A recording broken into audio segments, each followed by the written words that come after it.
Buenas tardes, profesor y compañeros. Hoy en la presentación de mi práctica calificada les hablaré acerca de la política económica y me centraré especialmente en la política fiscal. La política económica es fundamental para la gestión económica de un país. Esta tiene dos instrumentos, la política fiscal y la política monetaria. En la que nos centraremos el día de hoy es en la política fiscal, que según Sánchez en el 2024 es una herramienta clave utilizada por el gobierno para influir en la actividad económica a través de la gestión de los ingresos y gastos públicos. La política fiscal es gestionada principalmente por el Ministerio de Economía y Finanzas, la SUNAT, el Banco Central de Reservas del Perú y el Consejo Fiscal. Para Fernández, en el 2022, dentro de los componentes de la política fiscal, encontramos a los ingresos públicos, que son los ingresos del gobierno obtenidos principalmente a través de los impuestos, como el impuesto a la renta o a los aranceles. Otro de sus componentes es el de los gastos públicos, que es el dinero que el gobierno gasta en bienes y servicios, infraestructura, educación, salud, etc. Para Peña La Rosa, en el 2021, dentro de los objetos que esta presenta, está el mantener el equilibrio fiscal para evitar altos niveles de deuda, el poder controlar la inflación a través de un manejo prudente de gastos públicos. También el promover el crecimiento económico mediante inversiones en infraestructura y proyectos que mejoren la productividad.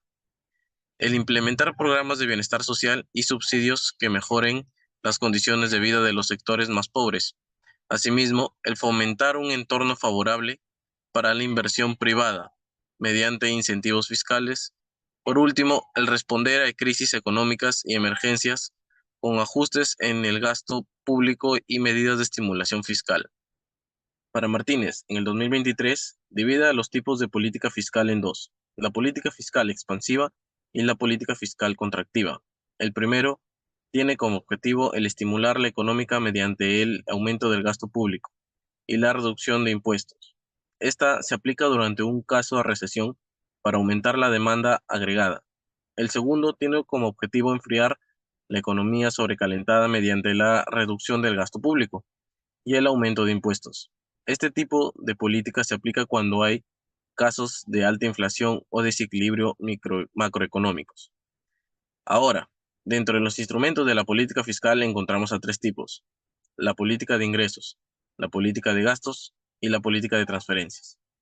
En el primero, que es la política de ingresos, encontramos a los impuestos y otros ingresos que abarcan los aranceles, las tasas y los precios de los servicios públicos.